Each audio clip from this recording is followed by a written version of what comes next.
किशनपुर के जंगलों में एक टूनी नाम की चिड़िया रहा करती थी। वह पढ़ने में बहुत होशियार थी। उसकी पढ़ाई ख़त्म होने के बाद उसके घर वालों ने उसकी शादी एक काले कौवे से कर दी थी।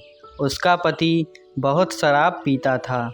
एक दिन उसका पति शराब पीकर आता है और टूनी चिड़िया से कहता है, अरे सुनती हो, आज बाहर खाना खाकर आया हूँ मैं, अब कुछ नहीं खाऊंगा। चलो तुम अब मेरा बिस्तर लगा दो।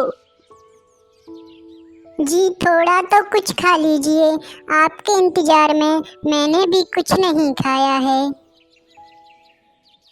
अरे टूनी, बोला ना मैंने, मुझे कुछ नहीं खाना है।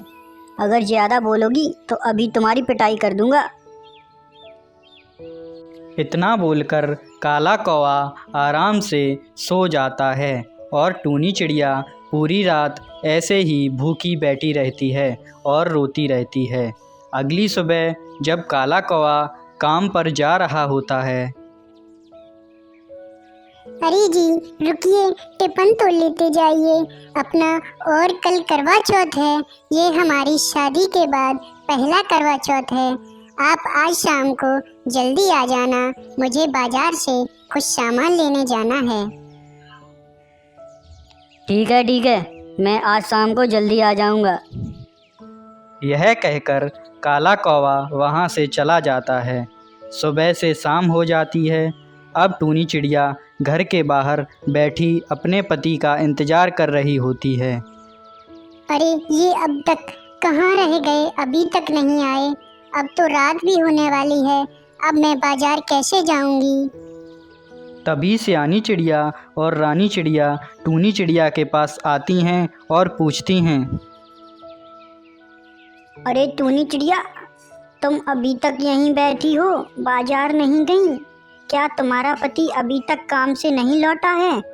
जरूर वो कहीं अपने शराबी दोस्तों के साथ बैठा शराब पी रहा होगा। हाँ टूनी बहन, मेरा भी पति शराबी है, इसलिए मैं तो अकेली जाकर बाजार कर आती हूँ। यह सब सुनकर टूनी चिड़िया उदास हो जाती है और अपने घर में अंदर चली जाती है। रात को जब काला कौवा शराब पीकर आता है, जी आप फिर शराब पी कर आए हो। मैंने आपको सुबह बोला था आज घर जल्दी आ जाना, मुझे करवा चौथ के लिए बाजार जाना है, फिर भी आप इतने लेट आए हो।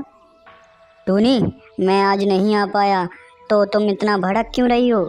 मैं अपने दोस्तों के साथ मौज कर रहा था। चलो अब हटो मेरे रास्ते से, मुझे अब सोना है। काला कौवा आराम से सो जाता है और टूनी चिड़िया उदास बैठी रोती रहती है। अगली सुबह, जी सुनते हो, मैं बाजार जा रही हूँ करवा चौथ के लिए सामान लेने। आप आज शाम को जल्दी घर आ जाना, मैं आज आपके लिए व्रत हूँ। ठीक है, मैं समय से घर आ जाऊंगा। इतना बोलकर टूनी चिड़िया बाजार करने चली जाती है और बाजार से लौटते समय जब वो घर आ रही होती है तब उसे रास्ते में एक कबूतर बाबा मिलते हैं। टूनी चिड़िया उनसे कहती है, कबूतर बाबा, मेरी अभी अभी नई शादी हुई है। मेरे पति बहुत शराब पीते हैं और रात को घर बहुत लेट आते हैं और कुछ खाते पीते भी नहीं हैं। कृपया आप मेरी सहायता कीजिए। बेटी, तुम चिंता मत करो, मैं तुम्हें आशीर्वाद देता हूँ। आज से तुम्हारे पति शराब नहीं पिएंगे और समय से घर आया करेंगे। तुम अब बिना चिंता के घर लौट जाओ। टूनी चिड़िया अपने घर चली आती है और शाम को वो अपने पति के आने का इंतज़ार करने लगती है। अब तो चांद भी निकल आया है, पता नहीं वो कहाँ रह गए, कहीं आज भी अपने दोस्तों के साथ शराब ना पी रहे हों। तभी काला कौवा उड़ता हुआ आता है। टूनी, ये लो मिठाई, देखो आज मैं शराब पीकर भी नहीं आया हूँ। मुझे आज एक कबूतर बाबा मिले थे, उन्होंने मुझे कुछ खिलाया, तब से मैं शराब से नफरत करने लगा हूँ और आज मैंने बिल्कुल भी शराब नहीं पी है। टूनी चिड़िया मन ही मन बहुत खुश होती है और कबूतर बाबा का धन्यवाद करती है। चलिए अब आप जल्दी से तैयार हो जाइए, मुझे पूजा भी करनी है। टूनी चिड़िया और काला कौवा दोनों आराम से प्यार से रहने लगते हैं।